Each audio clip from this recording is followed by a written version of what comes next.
নমস্কার বন্ধুরা, আপনারা দেখছেন জব আইডিয়া ইউটিউব চ্যানেল। বন্ধুরা, লক্ষ্মীর ভান্ডার প্রকল্পের সকল মা বোনদের জন্য খুশির খবর। অক্টোবর মাসে টাকা দেওয়া নিয়ে আজকে বড় ঘোষণা করল নবান্ন। বন্ধুরা, বর্তমানে বাংলার মা বোনদের কাছে লক্ষ্মীর ভান্ডার প্রকল্প একটি অন্যতম আয়ের উৎস। প্রতি মাসে প্রায় 2 কোটির বেশি মহিলা লক্ষ্মীর ভান্ডার প্রকল্পের সুবিধা পাচ্ছেন। আরও বেশি করে মা বোনেরা লক্ষ্মীর ভান্ডার প্রকল্পে প্রতিনিয়ত যুক্ত হচ্ছেন। সেই লক্ষ্মীর ভান্ডার প্রকল্প নিয়ে আজকে বড় ঘোষণা। লক্ষ্মীর ভান্ডার প্রকল্পে অক্টোবর মাসে অনেক মহিলা পাবে ডবল টাকা। তো বন্ধুরা, অক্টোবর মাসে কোন কোন মহিলাদের অ্যাকাউন্টে ডবল টাকা পাঠানো হবে, অক্টোবর মাসের টাকা কত তারিখ থেকে দেওয়া শুরু হবে, সমস্ত কিছুই জানাবো আজকের এই ভিডিওতে। তাই বন্ধুরা, ভিডিওটিকে পুরোপুরি দেখবেন। ভিডিওটি দেখার সাথে সাথে বলবো বন্ধুরা, আপনারা যারা আমাদের চ্যানেলে নতুন দর্শক, চ্যানেলটি সাবস্ক্রাইব করে অল নোটিফিকেশন বেলটি অন করে নেবেন বিভিন্ন সরকারি প্রকল্পের আপডেট সবার প্রথম পাওয়ার জন্য। চলুন বন্ধুরা, আজকের ভিডিওটি শুরু করা যাক। দেখুন বন্ধুরা, আজকের এই প্রতিবেদন লক্ষ্মীর ভান্ডার প্রকল্পের বড় সুখবর। পুজোর মাসে ডবল টাকা মহিলাদের কারা পাবেন, কিভাবে পাবেন জেনে নিন। তো বন্ধুরা, পুজোর মাসে কোন কোন মহিলাদের অ্যাকাউন্টে ডবল টাকা দেবে রাজ্য সরকার, বিস্তারিত জেনে নেওয়া যাক। দেখুন বন্ধুরা, লক্ষ্মীর ভান্ডার নিয়ে বড় সুখবর। 2021 সালে বিধানসভা নির্বাচনের পরে পশ্চিমবঙ্গ সরকার দ্বারা চালু করা জনপ্রিয় এই প্রকল্প মহিলাদের কাছে খুবই জনপ্রিয়। আরজিকর কাণ্ডের আবহে আরও বড় সুখবর এলো। মুখ্যমন্ত্রী মমতা বন্দ্যোপাধ্যায় সম্প্রতি এই প্রকল্প সম্পর্কে একটি গুরুত্বপূর্ণ আপডেট দিয়েছেন।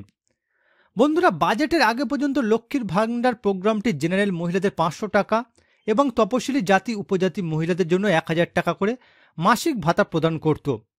তবে বন্ধুরা, এই বছরের লোকসভা নির্বাচনের আগে সেই ভাতা বাড়ানো হয়েছে।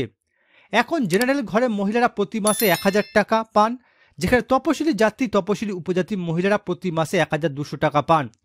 এদিকে রাজ্যে আরজিকর হত্যাকাণ্ডের প্রতিবাদে অনেকেই লক্ষ্মীর ভান্ডার প্রকল্পের টাকা না নেওয়ার কথা বলেছেন। মহিলাদের রাত দখল নিয়ে গুঞ্জন উঠেছে যে 25 থেকে 60 বছর বয়স পর্যন্ত আর মহিলাদের 1000 টাকা কিংবা 1200 টাকা করে দেবে না রাজ্য সরকার। জল্পনা দিন দিন বাড়ছে। এমন পরিস্থিতিতে দিন আনা দিন খাওয়া মানুষের হাত মাথায়। পুজোর মুখে এমন বিপদ চিন্তা বাড়াচ্ছে। লক্ষ্মীর ভান্ডার প্রকল্পের টাকা দেওয়া হবে কিনা সত্যিটা জানালেন মুখ্যমন্ত্রী মমতা বন্দ্যোপাধ্যায়। এবার দেখুন বন্ধুরা, অক্টোবর মাসে কাদের অ্যাকাউন্টে ডবল টাকা দেওয়া হতে পারে।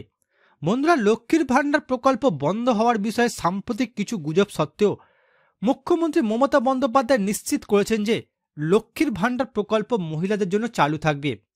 এছাড়া অক্টোবর মাসের টাকা দুর্গাপুজোর আগে দিয়ে দেওয়া হবে সকল মহিলাদের। তিনি ঘোষণা করেছেন যে এই প্রকল্পের জন্য নতুন আবেদনগুলি ডিসেম্বর মাস থেকে প্রসেস করা হবে। তিনি আরও উল্লেখ করেছেন যে সরকার রূপশ্রী, কন্যাশ্রীর মতো অন্যান্য কর্মসূচির সঙ্গে লক্ষ্মীর ভান্ডার প্রকল্পে 60,000 কোটি টাকা ব্যয় করেছে। লক্ষ্মীর ভান্ডার প্রকল্প থেকে বাংলার 2 কোটি বেশি মহিলা উপকৃত হচ্ছেন। মমতা বন্দ্যোপাধ্যায় আশ্বাস দিয়েছেন যে লক্ষ্মীর ভান্ডার প্রকল্পের অধীনে যে কোনো পেমেন্ট বাকি থাকলে তা পুজো উৎসবের পরে বিতরণ করা হবে। তিনি আরও বলেন, ডিসেম্বর থেকে আমরা লক্ষ্মীর ভান্ডার প্রকল্পের জন্য নতুন আবেদন নিয়ে কাজ শুরু করব। আমরা ইতিমধ্যে লক্ষ্মীর ভান্ডার প্রকল্পের মাধ্যমে 2,16,00,000 মহিলাকে 40,000 কোটি টাকা প্রদান করেছি। এর পাশাপাশি বাংলার বাড়ি, বিধবা ভাতা সহ অনেক কিছু প্রকল্পের টাকা দেওয়া হবে ডিসেম্বর মাস থেকে। অর্থাৎ বন্ধুরা, লক্ষ্মীর ভান্ডার প্রকল্পের অক্টোবর মাসের টাকা পুজোর আগেই রাজ্য সরকার দিয়ে দেবে। এছাড়া বন্ধুরা, মুখ্যমন্ত্রী মমতা বন্দ্যোপাধ্যায় বড় ঘোষণা করেছেন, যে সকল মহিলারা বিগত কয়েক মাস লক্ষ্মীর ভান্ডার প্রকল্পের টাকা এখনো পায়নি তাদের টাকা পুজোর আগেই সব পেমেন্ট দিয়ে দেওয়া হবে, এমনটাই জানানো হয়েছে।